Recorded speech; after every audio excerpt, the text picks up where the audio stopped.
This video is brought to you by Rhino Shield.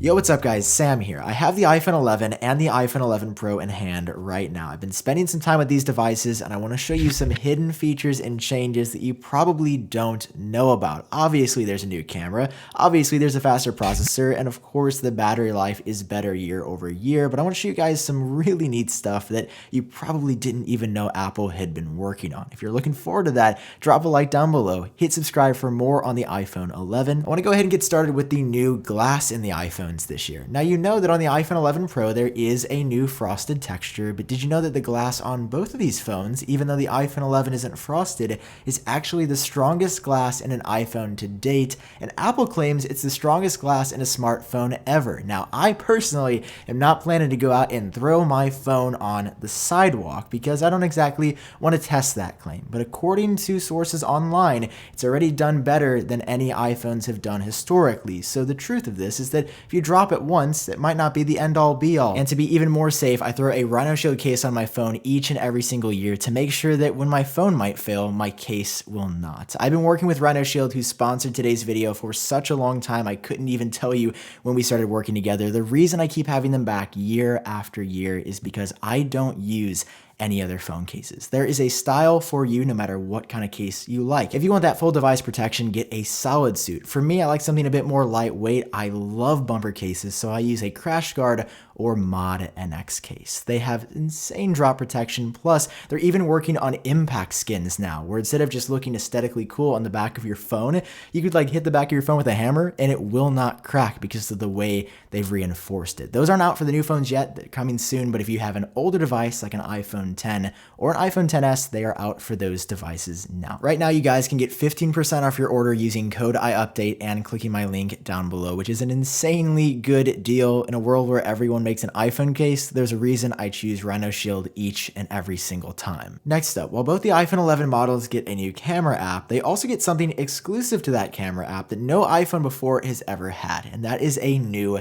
camera font. Apple is calling it SF Camera, stands for San Francisco Camera, San Francisco being the font of the iOS operating system, and camera being the camera app. You don't notice it until you compare it to something like the iPhone XR, for example, and you'll notice immediately there is a subtle difference in font choice. Now, it was no secret that Apple had an obsession with detail, but I feel like this might be taking it a step too far. Something else that you might not notice right away inside of the camera app is a new feature called Quick Take. Now, it used to be burst mode, but now on the iPhone 11 and the iPhone 11 Pro, if you keep holding down on the camera shutter button, traditionally that would take a lot of photos. Now it actually starts recording video, so if you ever want to capture something in the moment and a live photo or even burst photos aren't enough to do it justice, just hold down and you get Quick Take exclusive to the iPhone 11 and the iPhone 11 Pro. Unfortunately though, I feel like a lot of the time this is going to end up in vertical video, which is a story for another day, but it's not great. Either way, you might be able to capture that moment now that you couldn't exactly get before you bought the new iPhone. When you take photos that require flash, the flash is now brighter on both the iPhone 11 and the iPhone 11 Pro. Now, this one was really interesting because I saw the flash on the iPhone XR and I said, well, it can't really get much brighter. And then I nearly went blind, legitimately looking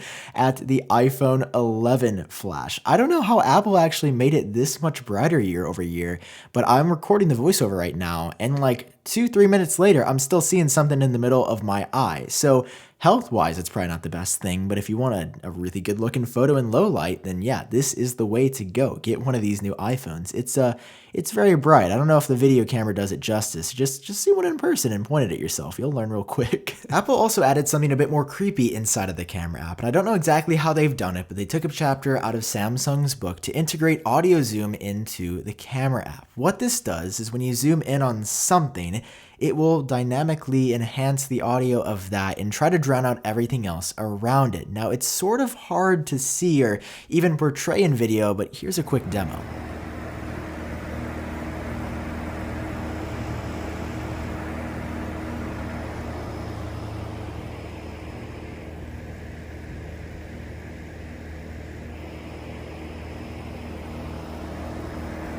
And speaking of audio, Apple's made some nice upgrades here as well. I'm talking about Dolby Atmos and spatial audio. Essentially, both of these work together to give you a more immersive experience. And while the speakers to me don't get louder year over year comparing it to the older iPhone XS and iPhone XR, it definitely sounds more full. I feel like I'm hearing more of what's going on. And while Apple says you're gonna feel like you're inside the action, I don't exactly think that's true. I mean, obviously using headphones is gonna give you still a much greater audio experience. I think the quality has increased slightly year over year, although truth be told, not that big of an upgrade. Moving on, Haptic Touch replaces 3D Touch in all 3 of the new iPhone models this year. Now, if you used an iPhone XS last year, you know it had that pressure-sensitive display that Apple marketed as a flagship feature back in 2015 on the iPhone 6s. Well, last year with the iPhone XR, it went away there, and Apple added long pressing or Haptic Touch to replace it. Now, it works pretty well, and iOS 13, the software that runs here, has been heavily optimized to work well with that. But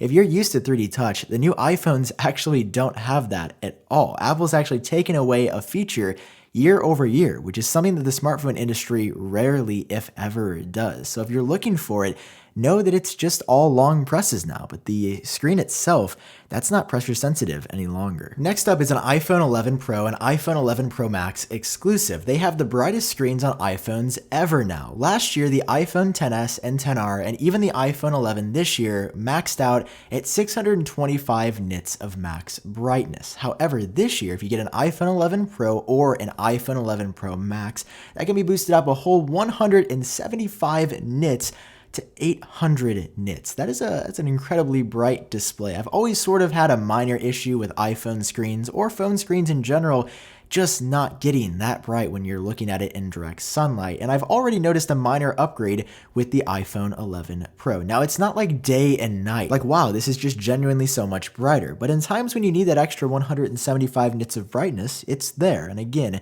this is only on the Pro models. Now, taking a much closer look inside the iPhone 11 Pro Max, teardown group iFixit discovered something incredibly interesting, that Apple shipped hardware for a feature that isn't actually out yet and that may never be out. Inside of this teardown, you can see some indication that Apple was working on reverse or bilateral wireless charging, meaning that while you could charge the iPhone 11 Pro wirelessly, you could also reverse charge devices like AirPods 2 or the Apple Watch. And Apple was working on this for a long time, but apparently the feature got canned at the very last second and Apple decided not to ship it, I would assume because of heat concerns of some sort. In fact, iFixit noticed that there was some kind of thermal detection for this reverse wireless charging that doesn't exactly seem to be activated. This is all super fascinating, and maybe it comes at some point in the future, but all is clear that something went wrong at the last second with reverse wireless charging, and Apple does not want us to have our hands on that feature, at least just yet. Returning to hidden features on both these models, there is a new ultra-wideband chip on the inside, and while that initially sounds like it would be something for cellular use,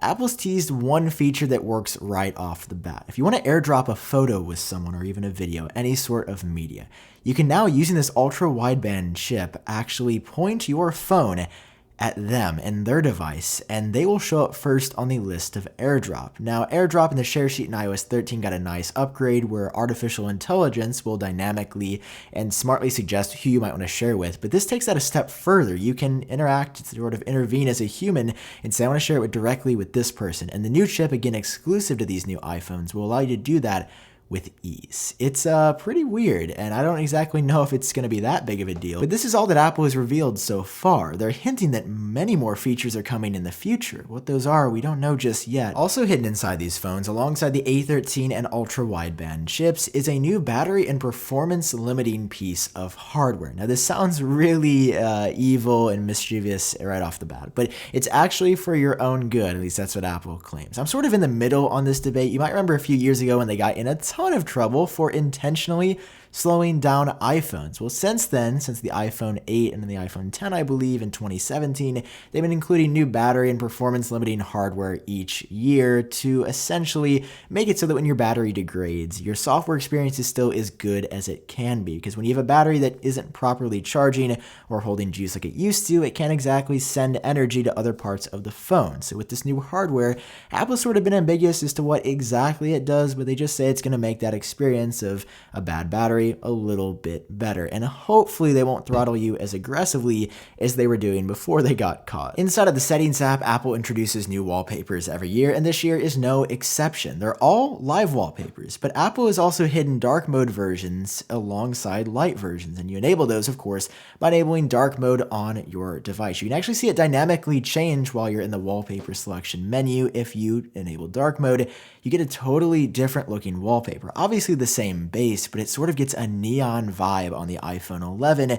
that I really enjoy. I actually like the lower end, quote unquote, iPhone 11's wallpapers better this year, because if you go to the iPhone 11 Pro's lineup, they're just so professional. They're very like, oh, look, you have the Pro iPhone. They're like water or electric-y looking waves. And while the dark mode version definitely looks better, I think Apple could have done a slightly better job with these wallpapers this year. I really like the iPhone XS wallpapers from 2018, and this high-end iPhone, while the true black OLED colors here make the display pop, it wasn't all that impressive. And for me, that wraps up the hidden features that I've discovered and that I don't think Apple made super clear on the new iPhone models this year. But as always, I want to hear your guys' thoughts. What do you think about these iPhone features? Do you wish Apple would have added anything else? Did you know about some of these, or did you learn something down below? Let me know. I've been Sam. Drop a like if you enjoyed it. Hit subscribe for more, and I'll see all of you in my next video.